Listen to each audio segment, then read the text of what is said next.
UPSC 5 let's do together. तो कैसे हैं दोस्तों आप लोग? आज हम पढ़ने वाले हैं Jean Jacques Rousseau, J Rousseau. बहुत इंपॉर्टेंट पॉलिटिकल थिंकर है, even though he is not in our syllabus, but हमें इनको पढ़ना है। इनके पॉलिटिकल व्यूज़ जो हैं बहुत इंपॉर्टेंट हैं। इनकी थ्योरी ऑफ जो जनरल विल है दोस्तों, theory of general will exam में पूछी जाती है। This is a very important theory. It forms the basis of जो आज हमारा मॉडर्न पॉलिटिकल सिस्टम है, डेमोक्रेसी, उसके बेसिस फॉर्म करती हैं। और जो रूसो हैं, ही was the father of the French revolution, popular sovereignty का कंसेप्ट दिया, ही was the champion of direct democracy. बहुत इंपॉर्टेंट थिंकर है और बहुत डिटेल में आज हम इसको कवर करने वाले हैं दोस्तों। हमने देखा जो सोशल कंट्रेक्चुअलिस्ट थे दोस्तों, सोशल कंट्रेक्चुअलिस्ट जो थिंकर हैं वो हम 3 पढ़ते हैं दोस्तों। 3 मेन थिंकर हैं जो हमें कवर करने होते हैं। सोशल कंट्रेक्चुअलिस्ट जो थिंकर हैं, सबसे पहले हम हॉब्स पढ़ते हैं, फिर हम लॉक पढ़ते हैं, एंड थर्ड नंबर पे रूसो हैं दोस्तों। इन तीनों का आज एक लास्ट में हम कंपैरिजन भी करेंगे कि इनकी स्टेट ऑफ नेचर के बारे में क्या व्यूज़ थे, ह्यूमन नेचर के बारे में क्या व्यूज़ थे, और क्यों कंट्रैक्ट किया, सोशल कंट्रैक्ट का आउटकम क्या था, वो सब आज हम डिटेल में कवर करने वाले हैं दोस्तों। तो चलिए शुरू करते हैं। And as you know I start my lecture with the quotation. तो आज की कोटेशन दोस्तों, success is the sum of small efforts you put repeatedly day in and day out. So every day you need to put some small efforts, consistency रखिए, discipline रखिए, you will definitely achieve your goal. तो आज हम इस lecture में दोस्तों cover करने वाले हैं लाइफ स्केच ऑफ रूसो, एक पर्सपेक्टिव रूसो का एज अ थिंकर, उनके ह्यूमन नेचर में स्टेट ऑफ नेचर और सोशल कंट्रैक्ट जो है ये तो कॉमन रहता है, ये इंटरलिंक रहता है, ये तीनों कवर करेंगे। Theory of general will, it's a very important theory. किस तरह से ये बताते हैं कि इंसान की जो है 2 तरह की विल्स होती हैं, actual will and real will. तो किसको सम करके जनरल विल बनती है वो हम डिटेल में आज जानने वाले हैं। क्रिटिकल इवैल्यूएशन करेंगे इनका एज अ थिंकर, और पर्सनल पॉलिटिकल साइंस डिक्शनरी जो हमारा एक यूनिक फीचर दोस्तों। तो सबसे पहले बात करते हैं लाइफ स्केच और पर्सपेक्टिव की दोस्तों। तो ये फ्रेंच रेवोल्यूशन जो फ्रांस में हुआ था 1789 में, उसके ये कहीं ना कहीं इनके थॉट्स जो इनके व्यूज़ थे उस पर बेस्ड था। और इन्होंने जो पॉपुलर सॉवरेनिटी का कंसेप्ट है ये भी इन्होंने ही दिया था, और उसी के बेसिस पे जो है थ्योरी ऑफ जो इनकी जनरल विल है वहीं से पॉपुलर सॉवरेनिटी का कंसेप्ट जो है वो इमर्ज होता है दोस्तों। ये एक्चुअली देखा जाए जो रूसो थे एक बड़े अजीब से थिंकर थे। अजीब से थिंकर मैं इसलिए बोल रहा हूँ दोस्तों कि जहाँ पे एनलाइटनमेंट स्टार्ट होती है, फ्रेंच एनलाइटनमेंट का एक एरा स्टार्ट होता है, लोग जो थे एक रीज़न की तरफ बढ़ रहे थे, मॉडर्निटी की तरफ बढ़ रहे थे, साइंस की तरफ बढ़ रहे थे। लेकिन ही वॉज द थिंकर जो क्रिटिक थे, जो क्रिटिकल थे एनलाइटनमेंट के, जो मानते थे कि साइंस और मॉडर्निटी जो है उसने इंसान को एक्चुअल में करप्ट कर दिया है। और ये एंशियंट जो कहते थे कि इंसान जब अपनी नेचुरल स्टेट में था, जब उसको रीज़न रैशनल जो उसमें रीज़न एलिमेंट था, जो रैशनल एलिमेंट था उसमें वो एग्जिस्ट नहीं करता था, तो वो बहुत खुश होता था, हैप्पी रहता था, फ्रीडम थी उसके पास। लेकिन जिस तरह से हमारी प्रॉपर्टी का कंसेप्ट इमर्ज होता है, साइंस एंड टेक्नोलॉजी इमर्ज होती है, जिस तरह से मॉडर्निटी की तरफ जाता है, एक रैशनल एलिमेंट रीज़न जो है इंसान में डेवलप होता है, तो इंसान जो है वो करप्ट बन जाता है और वो फ्रीडम नहीं इंजॉय कर पाता है एक्चुअल सेंस में। जो वो फ्रीडम दिखाता है वो आर्टिफिशियल होती है दोस्तों। हम बहुत डिटेल में देखेंगे अभी। तो इनको सबसे बेस्ट जाना जाता है इनकी थ्योरी ऑफ जनरल विल के बारे में, जो एक फिलोसफिकल जस्टिफिकेशन देती है डेमोक्रेटिक गवर्नेंस के बारे में, even though the direct democracy also justify करती है, पॉपुलर सॉवरेनिटी की फिलोसफिकल फाउंडेशन फॉर्म करती है। और डेमोक्रेसी के लिए जो फर्स्ट टाइम हम कहेंगे कि फिलोसफिकल फाउंडेशन रखी वो रूसो ने रखी। And Rousseau was the first person to highlight the negative impact of the science and the reason. This is the reason कि इनको जो है पैराडॉक्सियल थिंकर कहा जाता है, या पैराडॉक्सियल स्कूल ऑफ थॉट से बिलोंग करते हैं। जब पैराडॉक्सियल स्कूल ऑफ थॉट वो हो गया दोस्तों जो कंट्राडिक्शन में बिलीव करता है, जो मानता है कि अगर लोग सारे एक तरफ जाएँ तो वो कंट्राडिक्ट करेंगे उस चीज़ को, कि नहीं दूसरी जो बी साइड है वो ज़्यादा उसके ज़्यादा बेनिफिट्स हैं। तो यहाँ पे हम देखते हैं कि जहाँ लोग सारे फ्रेंच रेवोल्यूशन के दौरान एक एनलाइटनमेंट की एज चल रही थी फ्रांस में, और उस समय लोग मॉडर्निटी, रीज़न और साइंस की तरफ जा रहे थे, but he was the one like जिस टाइम पे बिलोंग करते हैं मैं बता रहा हूँ, every one was praising about the science, rationality and the modernity, but he was the one who emerge as the critic of modernity। आप समझ गए होंगे कि ये मॉडर्निटी के खिलाफ थे। तो एज अ थिंकर दोस्तों, ये पहले इंसान थे जो मानते थे कि इंसान जो है वो करप्ट नहीं है, इंसान जो है वो बुरा नहीं है। Man is not actually a bad, but it is society which is a bad. देखिए, इसका बहुत बड़ा मीनिंग है, ये आपको आगे समझ आएगा कि जब वो जनरल विल की थ्योरी देंगे तो कहेंगे कि हमें एक सोसाइटल स्ट्रक्चर ऐसा बनाना चाहिए जहाँ पे man should be force to free. ये हम अभी देखेंगे डिटेल में। तो ये मानते थे कि इंसान एक्चुअल में देखा जाए तो बुरा नहीं है, लेकिन ये सोसाइटी जो है वो बुरी है, और ये सोसाइटल एक्शन, जो सोसाइटल प्रेशर होता है, वो हमसे गलत काम करवाता है दोस्तों। हैंस हमें इंसान को चेंज करने की ज़रूरत नहीं। What is to be change is society, और man will automatically become good.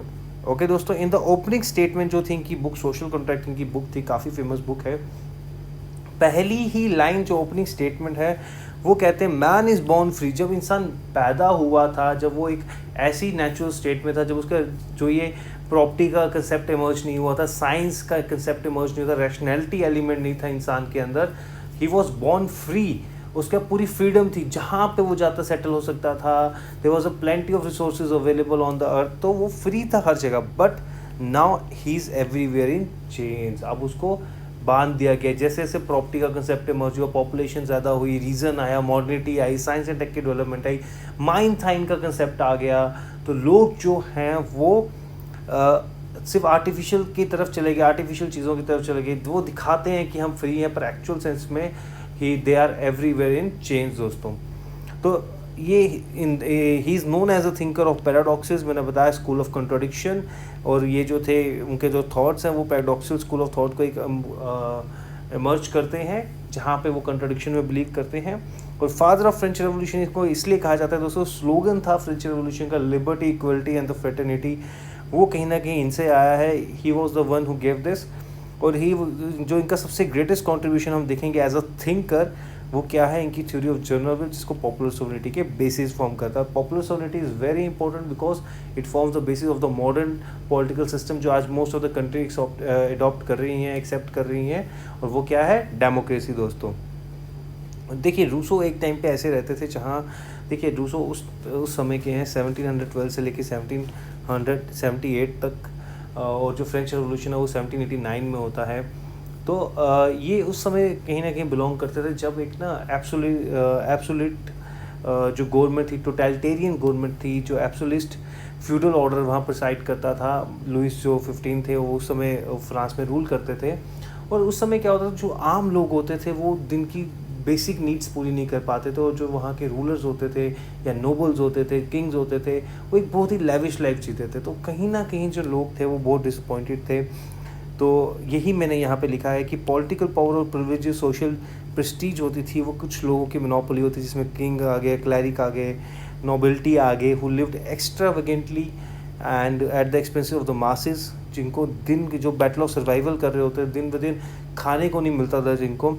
तो इसी डिसकंटेंट, इसी जो लोगों में एक किस्म की जो थी कि भाई हमें भी इक्वल राइट्स मिलने चाहिए, और उसी चीज़ ने एक डिज़ायर जगाई लोगों में कि हमें एक चेंज लाना पड़ेगा। तो इसी से एक नई इमर्जेंट क्लासेस, जिसको फ्रेंच बुर्जियास कहते हैं, जो कहते थे कि हमें भी हक है इक्वल राइट्स का, और लिबर्टी का, इक्वलिटी का एंड द फ्रेटर्निटी का। और उन्होंने फिर उन्होंने जो पेजेंट्री थी वहाँ पे उनके साथ मिलके एक रिवोल्ट करते हैं, जिसको फ्रेंच रेवोल्यूशन बाद में एज अ मर्ज होता है।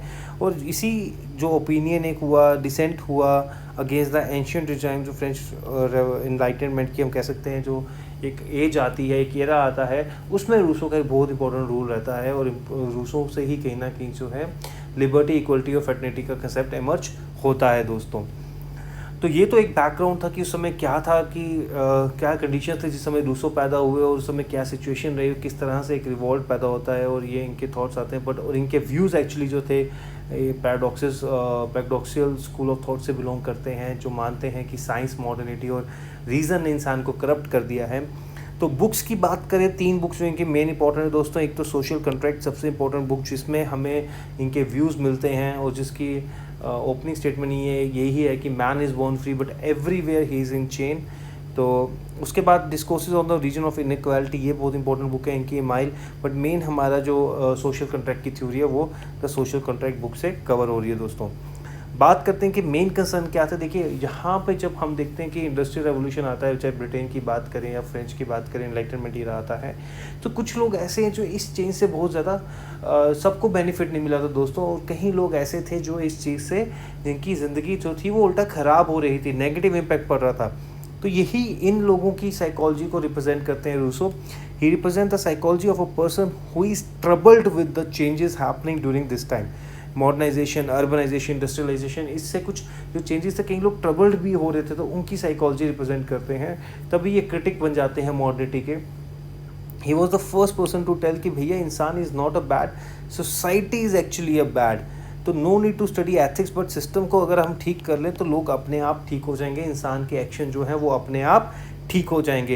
ही wants to go back to the nature, life before modernity and the capitalism. ये कहते थे कि जो मॉडर्निटी और कैपिटलिज्म से पहले हम जो नेचुरल लाइफ जीते थे, जिस समय इंसान जो था वो टोटली एक मतलब आप कह लें कि नेव था, जिसको कुछ नहीं पता था, जिसमें रीज़न एलिमेंट नहीं था, जिसमें रैशनैलिटी नहीं थी, प्रॉपर्टी का कंसेप्ट नहीं था, पॉपुलेशन लिमिटेड थी, तो वो एरा में ये वापस जाना चाहते थे। तो इसलिए इनका यही मेन कंसर्न था कि मॉडर्निटी ने इंसान को करप्ट कर दिया है, राइट।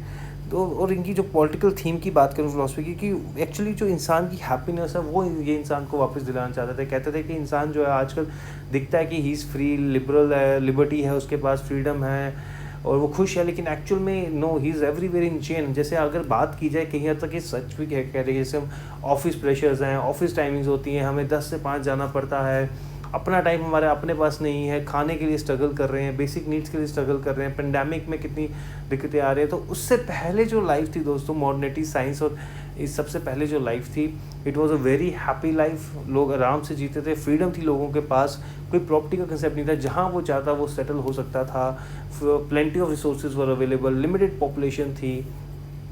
यही रूसो का कहना है। और सोर्स ऑफ हैप्पीनेस जो है वो फ्रीडम है, और जो इस फ्रीडम का मतलब क्या होता है, हम वो करें what we want to do.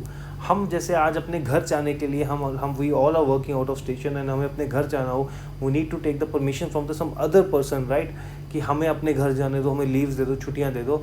तो एक्चुअल में वी आर वी फ्री, हमारे पास लिबर्टी है? This is a very big question जो हमें आज जानना है। यही तो वो कहना चाहता है रूसो की सोर्स ऑफ हैप्पीनेस का उनका मेन पर्पस ये था कि इंसान को हैप्पीनेस मिले, और हैप्पीनेस का सोर्स क्या है? वो सोर्स है कि when man is free to do what he wants to do, right. और क्या एक्चुअल में फ्री हैं हम? That is the bigger question. और मॉडर्न टाइम में there is no freedom, it is just a illusion of freedom. आप बहुत बढ़िया बात कह रहे हैं, ये देखिए कह रहे हैं आज के टाइम पे फ्रीडम नहीं है हमारे पास, सिर्फ एक इल्यूजन है कि हम हाँ फ्री हैं, बट एक्चुअल सेंस में we are everywhere in chain, right. अब बात करते हैं देखिए स्टेट ऑफ नेचर की। यहाँ पे जो रूसो ने स्टेट ऑफ नेचर को दो हिस्सों में डिवाइड कर दिया है। रूसो कहते हैं एक स्टेट ऑफ नेचर थी प्री प्रॉपर्टी से पहले, और एक स्टेट ऑफ नेचर है पोस्ट प्रॉपर्टी, ठीक है। इस तरह से हम दो हिस्सों में डिवाइड कर देते हैं, और इसमें दो चीज़ें आती है, प्रॉपर्टी भी आती है, पॉपुलेशन भी आती है कि पॉपुलेशन लिमिटेड थी इसमें, और रैशनैलिटी भी आ जाती है, इंसान के पास रैशनैलिटी नहीं थी, ठीक है। रीज़न ऑफ जो रीज़न का एलिमेंट था वो नहीं था। तो यहाँ बात कर रहे हैं हम कि जो रूसो कहते हैं कि जब हमारे पास प्रॉपर्टी कम नहीं था, प्रॉपर्टी का कंसेप्ट इमर्ज नहीं हुआ था, पॉपुलेशन का कंसेप्ट इमर्ज नहीं था, रैशनैलिटी नहीं थी इंसान में, तो अकॉर्डिंग टू हिम वो वाली स्टेट ऑफ नेचर जो थी, it was a state of blissful, idyllic blissful, मतलब कि इतनी शानदार, इतनी खुशमना ज़िंदगी थी, हमारे पास हैप्पीनेस थी, हमारे पास फ्रीडम थी, हमारे पास जो हम करना चाहते थे वो कर सकते। It was a state of perfect freedom and the perfect happiness, right. Man was happy because he was acting according to his wish, जैसा वो चाहता था वो वैसा करता था, उसके पास अपनी मर्जी से वो करता था जो उसको करना होता था। यहाँ पे हमें अपने घर जाने के लिए आज के टाइम पे we need to take permission from the others, right. तो are we free? It's just a illusion of freedom, right. We are not free in actual sense, but the post property, the post population in the sense कि जब आज पहले limited population होती थी, and the post emergence of the reason, हम लोग जो थे we were free in the actual sense, we were having the happiness, we were having the freedom to do whatever we want to do, right। लेकिन आज की बात करें जब ओरिजिन ऑफ सिविलाइजेशन होता है, सिविलाइजेशन मतलब प्रॉपर्टी का कंसेप्ट इमर्ज हो गया, पॉपुलेशन इंक्रीज हो गई, और प्लस इंसान में रीज़न आ गया, रैशनैलिटी जो रीज़न एलिमेंट है वो इंसान के अंदर आ गया, it symbolise the reason of reason, ठीक है। Man become rational. इस सिचुएशन में इंसान जो है उसके पास जो था माइंड एंड थाइन का कंसेप्ट आ गया। यहाँ पे वो जो था thinking man is a deprived animal, यहाँ वो एक डिप्रेव्ड एनिमल बन गया। Deprived means morally corrupt animal बन गया वो यहाँ पे। समझ रहे हो दोस्तों? अगर मैं रूसो की लैंग्वेज की ही बात करूँ, वो कहते हैं कि man was a Nobel savage. जब जब हम ये सब जो रैशनैलिटी या रीज़न का कंसेप्ट नहीं आया था, तो वो he was even though he was a savage, जैसे वो घूमता था, फ्रीडम थी उसका कहीं भी जाने की, सब कुछ जाने की, एक नोबल सैवेज था वो उस समय। मतलब चाहे वो अनसिविलाइज्ड होगा उस समय, उसका रीज़न नहीं होगा, लेकिन he was free to go anywhere, he was having the freedom. जब चाहे जहाँ से चाहे जितना चाहे खा ले, जहाँ चाहे plenty of resources were available, जहाँ चाहे वो सेटल हो जाए, जहाँ वो चाहे रोम करे, कोई रिस्ट्रिक्शंस नहीं थी। लेकिन जो इंसान में रैशनैलिटी आ गई, तो थिंकिंग मैन जो है वो क्या बन गया दोस्तों? Deprived animal. Deprived animal means morally corrupt animal, wicked animal. उसके पास वो सिर्फ दिखावा करता है, आर्टिफिशियल चीज़ें करता है।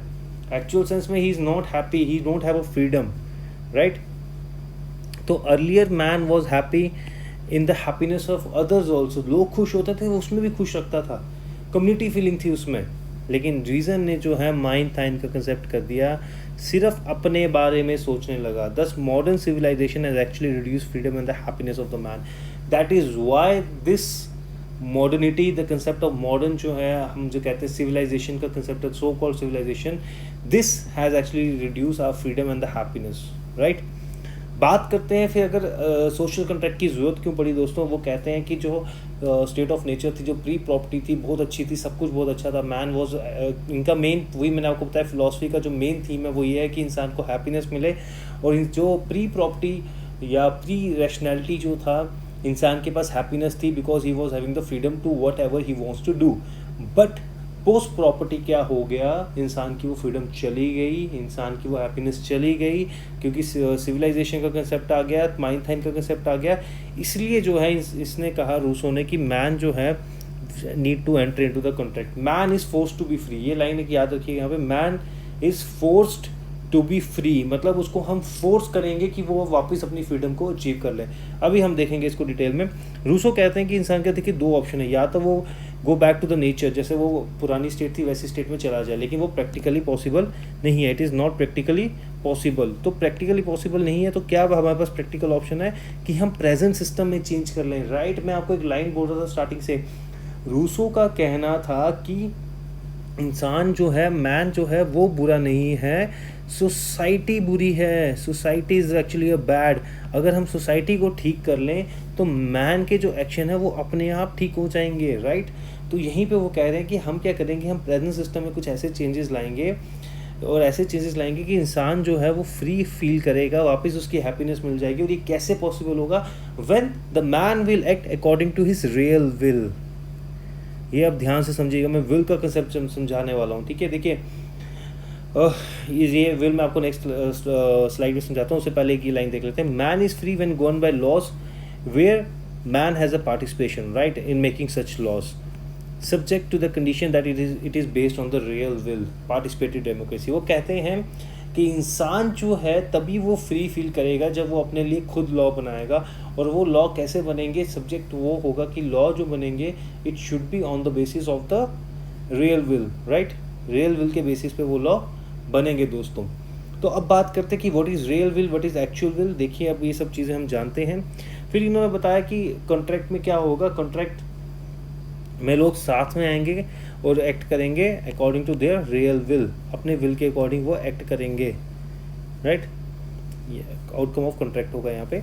तो जब लोग आपस में आएंगे एंड दे विल डिसाइड कि we will act according to our real will, तो कॉन्ट्रैक्ट का वो आउटकम होगा। अब देखिए विल क्या होती है, मैं आपको समझा देता हूँ। देखिए विल दो टाइप की होती हैं। एक होती है इंडिविजुअल लेवल पे, ठीक है ना, इंडिविजुअल लेवल पे। एक होती है कम्युनिटी लेवल पे।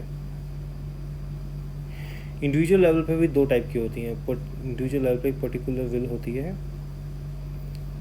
पर्टिकुलर विल जो होती है वो दो टाइप की होती हैं। एक होगी एक्चुअल विल, एक होगी दोस्तों रियल विल। एक होगी एक्चुअल विल, एक होगी रियल विल। देखिए एक्चुअल विल क्या होती है? एक्चुअल विल जो होती है वो सेल्फ सेंटर्ड होती है। आप अपने बारे में सोचते हैं सिर्फ, राइट? आप अपने बारे में सोचते हैं, नैरो व्यू रखते हैं, motivated by the selfish motives,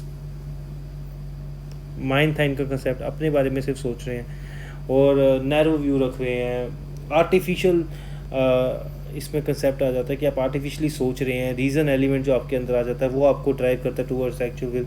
और जब लोगों में ये इंडिविजुअल्स होंगे ना, इंडिविजुअल्स जब इनमें एक्चुअल विल होगी, ये कहीं एक तरफ अपनी सेल्फ इंटरेस्ट की तरफ जाएगा, ये बंदा अपनी सेल्फ इंटरेस्ट की तरफ जाएगा, ये बंदा अपनी सेल्फ इंटरेस्ट की तरफ जाएगा, तो it will repel everyone to the different directions, right. तो उनमें कम्युनिटी फीलिंग नहीं आ पाएगी। लेकिन जो रियल विल है, इसमें आप क्या करते हो, you think about the community, आप लोगों का सोचते हो। जब आप लोगों का सोचोगे तो आपका भी तो कोई सोचेगा, राइट। आप लोगों का सोचते हो, इसमें ब्रॉडर व्यू आ जाता है आपका। और यहाँ पे जो है आप अपने इंस्टिंक्ट पे काम करते हैं। देखिए नेचुरली जब इंसान था वो अपने इंस्टिंक्ट के बेसिस पे काम करता, ना कि रीज़न के बेसिस पे काम करता था। तो जब आप अपने इंस्टिंक्ट के बेसिस पे काम करना शुरू कर देंगे, कम्युनिटी के बारे में सोचना शुरू कर देंगे, एक ब्रॉडर व्यू रखेंगे, तो वो आपकी रियल विल होगी। तो रियल विल से क्या होगा, ये जैसे जनरल विल होगी, ये इंसान की रियल विल है, ये इंसान की रियल विल है, ये इंसान की रियल विल है, ये इंसान की रियल विल है, ये इंडिविजुअल्स की, ये आपको जनरल विल की तरफ ले जाएंगे। तो everyone will act in a same direction. और यहाँ पे जो कम्युनिटी फीलिंग है, ये आपकी जनरल विल बन जाएगी। और किससे बनेगी, with the sum up of a real will. तो यहाँ पे जो एक्चुअल विल है, एक्चुअल विल इंडिविजुअल्स को डिफरेंट डायरेक्शंस में रिपेल कर रही है। आप लोग एक नहीं बन पा रहे हैं, सब लड़ेंगे आपस में और बहुत दिक्कत हो जाएगी। लेकिन जब रियल विल की बात करें, रियल विल एक कम्युनिटी फीलिंग रखती है, कम्युनिटी का वेल विश, मतलब कम्युनिटी के लिए भला चाहती है, एक वेल विशर होती है कम्युनिटी के लिए। तो यहाँ पे जब आप कम्युनिटी का सोचते हैं तो real will take you to the one direction, that is towards the general will. और रियल विल का सम अप होगा तो वो आपका एक जनरल विल बनाएगी जिसमें आप कम्युनिटी का सोचेंगे, राइट। तो अब आगे देखिए, actual will motivated by the self interest, lower self को रिप्रेजेंट करती है, आर्टिफिशियल है, नैरो व्यू है, प्राइवेट इंटरेस्ट है, अपने बारे में सोचते हैं, आप किसी और का नहीं सोचते। माइंड थिंक कंसेप्ट के आने के बाद ये चीज़ आती है। रियल विल की बात करें, कॉमन गुड, आप सबका अच्छा सोच रहे हैं, आप सबके लिए भला सोच रहे हैं, तो आपका भी तो भला उसमें ही हो जाएगा, right. Whatever you will give as a individual in your individual capacity, एक लाइन है यहाँ पे, whatever you will give in your individual capacity you will get it back in your corporate capacity. जो आप individual capacity में give up कर रहे हैं अपनी विल को, तो कॉर्पोरेट कैपेसिटी मीन सोसाइटी या कम्युनिटी की फीलिंग के बेसिस पे वो आपको वापस मिल रहा है। यहाँ पे ब्रॉड व्यू है, पब्लिक इंटरेस्ट है, इंस्टिंक्टिव बेसिस है, ओरिजिनल है, आर्टिफिशियल नहीं है। जैसे आप ओरिजिनली पैदा हुआ था, मैन जब बॉर्न हुआ था, man was born free but everywhere is in chain. वो फ्री था, कैसा था, वो अपने इंस्टिंक्ट के बेसिस पे सोचता था दोस्तों। तो आप देखेंगे आउटकम क्या है। देखिए यहाँ मैंने आपको बताया man should be force to free. यहाँ पे ये कह रहे हैं कि हमें लोगों को फोर्स करना चाहिए कि वो फ्री हो जाए, उनको वापस हैप्पीनेस मिल जाए। अगर इंसान नहीं देखिए, उन्होंने वही कहा कि इंसान बुरा नहीं, सोसाइटी बुरी होती है। हमारे सिस्टम में अगर हम चेंजेस लाएँ तो इंसान के एक्शन जो अपने आप बढ़िया हो जाएंगे। तो सिस्टम को हम इस तरह से चेंज लाएंगे कि man should be force to free, right. अब हम बात करते हैं जनरल विल की। जनरल विल का क्या हो गया, when all people will act, इसके फीचर्स देख लेते हैं। When all people will act according to the real will, तो वहाँ पे जनरल विल की फॉर्मेशन होगी बेस्ड ऑन द कम्युनिटी के, लोगों का भला सोचेंगे, नॉन ट्रांसफरेबल होगा, ये सम ऑफ रियल विल होगी। एसेंशली गुड, बिकॉज ये गुड विल है। एक रियल विल जो है एक्चुअली गुड विल है, लोगों का भला सोचने के लिए है। जब इसके बेसिस पे होगी तो एसेंशली सबके लिए जनरल विल जो है वो गुड होगी। और जनरल विल जो है वो स्टेट रिप्रेजेंट करती है, it represented the state and the Rousseau people coming together from the state, ठीक है। देखिए यहाँ पे रूसो कह रहे हैं, देखिए जो आप अपनी रियल विल दे रहे हैं, राइट, तो आप क्या बना रहे हैं, जनरल विल बना रहे हैं। कहीं ना कहीं देखिए ये डेमोक्रेसी की बात हो रही है। आप लोगों ने पहले अपनी फ्रीडम, एक किस्म की अपनी विल, रियल विल रखी, उसको आपने जनरल विल की फॉर्मेशन की। और जनरल विल में आप क्या कर रहे हैं, लॉ मेकिंग कर रहे हैं। आप उन्होंने, मैंने आपको बताया था, एक जो हमने पीछे लाइन पढ़ी थी काफ़ी इंपॉर्टेंट थी कि man is free when it is govern by the law where he himself participate in making of such laws, right. जब वो खुद पार्टिसिपेट करेगा लॉ मेकिंग में, और वो भी रियल विल के बेसिस, रियल विल के बेसिस पे बनेगा लॉ, तो इंसान जो होगा वो क्या करेगा, तभी वो जो है वो फ्री हो पाएगा, राइट। तो यहाँ पे वो क्या कह रहे हैं, रूसो कह रहे हैं कि जब इंसान एक जनरल विल बना देगा, जनरल विल एक्चुअली में क्या है, एक स्टेट है। और ये कौन सी स्टेट है जिसमें लोग खुद ही पार्टिसिपेट कर रहे हैं, खुद ही लॉ मेकिंग कर रहे हैं, राइट। तो जब लोग खुद ही coming together and form the state, right, and खुद जो लोग जो हैं स्टेट को रिप्रेजेंट कर रहे हैं, खुद ही वो स्टेट को चला रहे हैं, तो एक्चुअल सेंस में वो तभी फ्री हो पाएंगे, राइट। इंसान की जो फ्रीडम थी, हैप्पीनेस थी, वो उसको तभी वापस मिलेगी जब वो खुद स्टेट को चलाएगा। डायरेक्ट डेमोक्रेसी की बात करें, अपने एक्शंस को अपनी स्टेट को खुद चलाएंगे, अपनी स्टेट को, अपनी लॉ मेकिंग को खुद बनाएंगे, खुद पार्टिसिपेट करेंगे, राइट। तो जनरल्स विल क्या होगी, स्टेट की फॉर्म में रिप्रेजेंट होगी और पीपल जो है वही स्टेट है एक्चुअल में। तो कहीं ना कहीं जो state is individual at large, जो प्लेटो की बात थी उससे ये आइडिया मैच करता है कि इंडिविजुअल सम अप होके एक स्टेट बना रहे हैं, खुद ही लॉ मेकिंग करेंगे, खुद ही सब कुछ करेंगे। तो एक चीज़ यहाँ मैं कहना चाहूँगा, अगर लोग खुद आके एक जिन्होंने बॉडी पॉलिटिक्स जैसे बॉडी बना ली, जैसे मैं यहाँ पे एक एग्जांपल डालना चाहता था और मैं डाली है, जैसे कॉन्स्टिट्यूंट असेंबली की बात करेंगे, लोगों ने अपनी जो है rail will working with their rail will, जो कॉन्स्टिट्यूंट असेंबली थी जिसने हमारा कॉन्स्टिट्यूशन बनाया, वहाँ पे उन्होंने जो था वो एक रेल विल अपनी लोगों ने रखी और एक रिप्रेजेंटेटिव सेलेक्ट किया और उनको कहा कि आप हमारे बिहाफ पे कॉन्स्टिट्यूशन बना दीजिए। और उन्होंने जब कॉन्स्टिट्यूशन बनाया, और वो जो कॉन्स्टिट्यूंट असेंबली थी वो एक्चुअल में क्या रिप्रेजेंट करती थी, जनरल विल रिप्रेजेंट करती थी, और the will of the people of India, right. और जनरल विल जो होती है वो इंडिविजिबल है, कलेक्टिव है, ऑलवेज राइट है, क्योंकि लोगों की रेल विल है, उसमें रेल विल जो होती है वो गुड विल होती है। We are free only when we follow the general will. जब हम जनरल विल फॉलो करेंगे तभी हम फ्री होंगे, बिकॉज जनरल विल में हम लोग सिस्टम को मॉडिफाई कर रहे हैं, जिसमें हम खुद लॉ मेकिंग कर रहे हैं और खुद ही उसकी इम्प्लीमेंटेशन कर रहे हैं। और रूसो ने यहाँ तक बोल दिया कि जो इंसान, man should be force to free, और जो इंसान नहीं इसको फॉलो करेगा, does not obey the law of the state has the power to punish him. अब यहाँ पे देखिए क्या हो रहा है, जब इतनी पावरफुल जनरल विल बन गई, स्टेट बन गई, लोग खुद पार्टिसिपेट कर रहे हैं, रियल विल के साथ आ रहे हैं, कम्युनिटी गुड का सोच रहे हैं, लेकिन अगर कोई इंसान नहीं चाहता, इंसान अपना एक्चुअल विल की तरफ जाता है, तो फिर क्या होगा, फिर उसको पनिश किया जाएगा। कहीं ना कहीं ये हम देखें, अगर एक कंपैरिजन करें तो ये जनरल विल जो है, इसलिए इसी रीज़न से कहा जाता है कि इट्स अ हॉब्स लिविथियन। ये हॉब्स का जो कॉमनवेल्थ था, पावरफुल, ऑल पावरफुल सोवरेन था, लिव्याथियन था, उससे कहीं ना कहीं मैच करता है, but with the head chopped of, with the head chopped of. मतलब कि उतना उसमें क्या था कि एक सिंगल पर्सन या कोई फ्यू पर्सन जो थे उनमें इतनी पावर वेस्ट कर दी थी कि वही सब कुछ करेंगे, लेकिन यहाँ पे वो चीज़ नहीं करी जा रही। यहाँ लोग खुद ही अपने लिए लॉ मेकिंग कर रहे हैं, तो इसलिए ये कहीं ना कहीं, लेकिन जो बंदा इसको फॉलो नहीं करेगा उसको हम वैसे ही पनिश करेंगे जैसे हॉब्स पनिश करता था, लेकिन हॉब्स का ये लेविथियन की तरह ही है, लेकिन with the head chopped of. ये एक स्टेटमेंट है और इसका आंसर यहीं पे आपको मिल गया दोस्तों।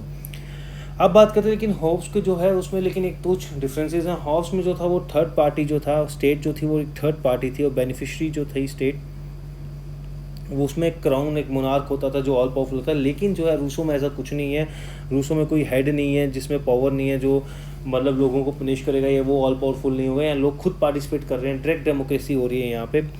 तो जनरल विल जो है लेविथियन बोथ, लेकिन जनरल विल और लेविथियन की हम बात करें, बोथ हैव एब्सोल्यूट पावर। यहाँ मैं कंपैरिजन करने की कोशिश ड्रॉ कर रहा हूँ हॉब्स और लेविथियन, हॉब्स लेविथियन और जनरल विल के बारे में, ठीक है। पूछा जा सकता है कि कैसे ये हॉब्स से कंपैरिजन करें आप, तो दोनों में कहीं ना कहीं दोनों पनिश करेंगे जो उसको फॉलो नहीं करेगा। अगर यहाँ पे रेल विल की जगह लोग एक्चुअल विल की तरफ जाएंगे तो उसको पनिश किया जाएगा, लेकिन यहाँ पे कोई ऑल पावरफुल लेविथियन नहीं है, except Hobbes leviathan with the head chopped off. लेकिन यहाँ पे लोग जो है वो खुद अपनी रेल विल के अकॉर्डिंगली पार्टिसिपेट कर रहे हैं, लॉ मेकिंग कर रहे हैं, राइट। अगर हॉब्स ने मोनोपोली दी थी लेविथियन को फोर्स यूज़ करने के लिए, रूसो ने भी ऐसे ही कहा है कि man can be force to free. तो लेकिन there is not much different except morphological difference. Morphological difference होगा, स्ट्रक्चरल डिफरेंस के अलावा यहाँ पे और कुछ डिफरेंस नहीं है दोस्तों। लेकिन अनफेयर होगा अगर हम दोनों को बहुत ज़्यादा अगर बोलेंगे कि they are same, it will be unfair अगर हम कंपेयर करें और बोलें कि दोनों सेम है, बिकॉज रूसो जो है वो डायरेक्ट डेमोक्रेसी की बात करें, लोग पार्टिसिपेशन की, लोगों की पार्टिसिपेशन की बात करते हैं। हॉब्स ऐसा कुछ नहीं कहते हैं। जो रूसो थे वो काफ़ी इंप्रेस थे डायरेक्ट डेमोक्रेसी जो उस समय स्विट्ज़रलैंड में प्रिवेल करती थी, और according to Rousseau the only way general will emerges is the when people go for the direct participation in the law making। और जब वो डायरेक्ट लॉ मेकिंग पार्टिसिपेशन करेंगे तभी जनरल विल वहाँ पे इमर्ज हो पाएगी दोस्तों। अब एक कंपैरिजन कर लेते हैं। देखिए स्टेट ऑफ नेचर की बात करें, मैंने आपको बताया था हॉब्स की स्टेट ऑफ नेचर जो थी war of all against all थी, कोई मोरालिटी एग्जिस्ट नहीं करती थी, लोग जो थे उनकी लाइफ तो थी वो कॉन्स्टेंट फेयर में थी, and no one is really free, और जो वीकेस्ट था could kill the strongest man। और मतलब यहाँ पे तो था मोर और लेस ऑल वर इक्वल, और लोग पावर के लिए तरफ भागते थे। It was a continuous state of a war, might is right का कंसेप्ट था। लॉक की स्टेट ऑफ नेचर की बात करें तो कहीं ना कहीं उसने कहा था वो स्टेट ऑफ नेचर ज़्यादा पीसफुल थी, म्यूचुअल को एग्जिस्टेंस थी। लेकिन यहाँ पे लोगों ने क्या कहते हैं बहुत अच्छे से रहते थे, प्यार से रहते थे, लेकिन वही कॉमन अथॉरिटी नहीं थी, तो उसकी फॉर्मेशन के लिए इन्होंने जो था वो गवर्नमेंट की फॉर्मेशन की थी। और अगर यहाँ पे बात करें इंसान जो था इट वाज बोर्न फ्री, लेकिन नोबल सैवेज था, लेकिन जैसी सिविलाइजेशन स्टार्ट हुई तो उसने इंसान को करप्ट बना दिया। रूसो का ये कहना था। तो पर्पस क्या था गवर्नमेंट फॉर्मेशन का? यहाँ पे लॉ एंड ऑर्डर था कि ताकि स्टेट ऑफ जो वॉर थी उससे बचा जा सके और लोगों की राइट टू लाइफ की प्रिवेंशन की जा सके। यहाँ पे मेन था कि नेचुरल राइट्स को बचा सके इंसान जो, और नेचुरल राइट्स कौन सा कि life, liberty and the property. और उसके अलावा कॉमन अथॉरिटी जो थी वो नहीं थी। कॉमन अथॉरिटी की फॉर्मेशन के लिए लॉक ने गवर्नमेंट की फॉर्मेशन की बात की थी। और यहाँ पे था ताकि लोगों को हारमनी में ला सके एंड उनको यूनाइट कर सके और उन सबकी जो रियल विल है उसको ला के जनरल विल में ला सके, फॉर्मेशन कर सके, जिसमें हम प्रेजेंट सिस्टम को मॉडिफाई करेंगे और जिसमें लोग will act for the community betterment. और जहाँ पे जो है, यहाँ पे जो है एक्चुअल हैप्पीनेस जो है लोगों को वापस मिल जाएगी और एक्चुअल फ्रीडम होगी, जहाँ पे they can do whatever they want to do by making the laws according to the real will. और यहाँ पे लोग तभी अपनी हैप्पीनेस को अचीव कर पाएंगे। रिप्रेजेंटेशन की बात करें तो गवर्नमेंट जो है are design to control not necessary represent. तो यहाँ पे जो होगा लेविथिन होगा, कॉमनवेल्थ होगा, ऑल पावरफुल होगा हॉब्स में, और वो ही कंट्रोल करेगा और पनिश करेगा, और सिर्फ राइट टू लाइफ के केस में लोग रेसिस्ट कर सकते हैं, उसके अलावा नहीं कर सकते। यहाँ पे कहेगा कि गवर्नमेंट जो है वो एक रिप्रेजेंटेटिव फॉर्म ऑफ गवर्नमेंट है, रिप्रेजेंटेशन करते हैं और रिप्रेजेंटेशन से ही हम जो है गवर्नमेंट की फॉर्मेशन कर सकते हैं। यहाँ पे हॉब्स जो है वो रिप्रेजेंटेटिव फॉर्म ऑफ गवर्नमेंट के सपोर्टर थे और उसके चैम्पियन थे। तो यहाँ पे वो रिप्रेजेंटेटिव गवर्नमेंट को सपोर्ट करते हैं। लेकिन हम यहाँ पे बात करें तो यहाँ पे डायरेक्ट डेमोक्रेसी की बात की जाती है। तो people should actively involve, right. तो और यहाँ पे डायरेक्ट डेमोक्रेसी की इन्होंने बात की है and that is should be in line with the general will. हम बात करें इम्पैक्ट ऑन फाउंडर्स की, government must be design to protect the people from themselves, right. खुद से ही लोगों को बचाने के लिए हमने गवर्नमेंट की फॉर्मेशन की है। Government must be design to protect the people from the government, right. मतलब यहाँ पे जो है natural rights must be assured और कॉमन अथॉरिटी जो है वो बननी चाहिए ताकि इंसान का जो पैशन है वो उसकी रीज़न को ओवरकम ना कर जाए और इंसान अपने सेल्फ इंटरेस्ट में ना सोचे और गलत जजमेंट ना दे दे। इसलिए common authority, common law making authority, common law interpretation authority और कॉमन लॉ जो इंटरप्रिटेशन अथॉरिटी है, कॉमन लॉ इम्प्लीमेंटेशन अथॉरिटी और कॉमन लॉ मेकिंग अथॉरिटी, ये तीनों बननी चाहिए, जिसमें सेपरेशन ऑफ पावर का कंसेप्ट भी आ जाता है और 3 ऑर्गन्स की बात भी आ जाती है। दोस्तों गवर्नमेंट जो है यहाँ पे जनरल विल के अकॉर्डिंग एक्ट करनी चाहिए और लोग जो हैं वही नेशन बनाते हैं, ना कि इंस्टीट्यूशन नेशन बनाते हैं, और लोगों को खुद ही पार्टिसिपेट करना पड़ेगा लॉ मेकिंग में। दोस्तों तो ये हम एक ओवरव्यू देखते हैं, बात करते हैं अगर इवोल्यूशन ऑफ रूसो की। पैराडॉक्सिस थिंकर थे, कंट्राडिक्शन में बिलीव करते थे, सोशलिस्ट के लिए इंस्पायर थे, बिकॉज यहाँ पे इन्होंने प्राइवेट प्रॉपर्टी को काफ़ी क्रिटिसाइज़ किया रूसो ने कहा प्राइवेट प्रॉपर्टी के आने के बाद ही लोगों में माइथेन का कंसेप्ट आया, रैशनैलिटी का कंसेप्ट आया और वहाँ से ही सब लड़ाई वगैरह शुरू होती है। तो private property is the cause of the social inequality, और यही सोशलिस्ट को इन्होंने यहाँ पे इंस्पायर किया। Was the supporter of the democracy, direct democracy को काफ़ी सपोर्ट करते थे। Man is only free when law is made by him self, right. Inspiration थे टोटलिटेरियन गवर्नमेंट के। देखिए यहाँ पे जनरल विल की बात करते हैं, कहते हैं जो स्टेट की जनरल विल के लिए नहीं मानेगा और जनरल विल हमेशा सही होगी, और जो अब जनरल विल को नहीं मानेगा तो state has a right to punish him. तो टोटलिटेरियन गवर्नमेंट को भी यहाँ की ने सपोर्ट कर रहे हैं। आइडियलिस्ट थे, आइडियलिस्ट इन द सेंस कि कहीं ना कहीं कलेक्टिविज्म की बात करते थे कि हमें सबको मिलके whole is prior to the part की बात करते हैं, हम सबको इकट्ठे मिलके सोसाइटी का सोचना है, ना कि अपना सोचना है। We need to think about the community good, right? दोस्तों तो अब बात करते हैं लास्ट में हमारी पर्सनल पॉलिटिकल साइंस डिक्शनरी की। Paradoxical contradiction school of thought है, जहाँ पे आप एग्जिस्टिंग व्यूज़ आइडियाज़ को कंट्राडिक्ट करते हो, बताते हैं कि ये गलत है और क्या सही है, वो उसको बताते हैं। पॉपुलर सोवरेनिटी इज़ एक्चुअली जहाँ पे लोग खुद पार्टिसिपेट करते हैं, people are actually a sovereign, जो लोग हैं वो खुद सोवरन हैं रादर देन कि कोई गवर्नमेंट या कोई आपका जो लेविथिन टाइप जो है वो सोवरन बना दे। People themselves are the sovereign, popular sovereignty उसको कहते हैं, और people will themselves make law for themselves, और वो खुद से बनाएंगे। फ्रेंच रेवोल्यूशन की बात करें 1789 में हुआ था। लिबर्टी, इक्वलिटी, फ्रेटर्निटी की बात की जाती है इस रेवोल्यूशन में। वो रूसों के कहीं ना कहीं आइडिया से लाए गए हैं तीनों वर्ड्स, और फ्रेंच लिबर्टी और फ्रेटर्निटी हमारे प्रियम्बल में भी है। फ्रेंच रेवोल्यूशन से इंस्पायर होकर हमने प्रियम्बल में अपने लिबर्टी, इक्वलिटी और फ्रेटर्निटी के वर्ड ऐड किए हैं। तो ये आपके लिए जाना ज़रूरी है। दोस्तों कुछ भी क्वेश्चंस हो आप हमें कॉल कर सकते हैं, इस नंबर पे व्हाट्सएप कर सकते हैं, फॉलो करिए इंस्टा पे हमें।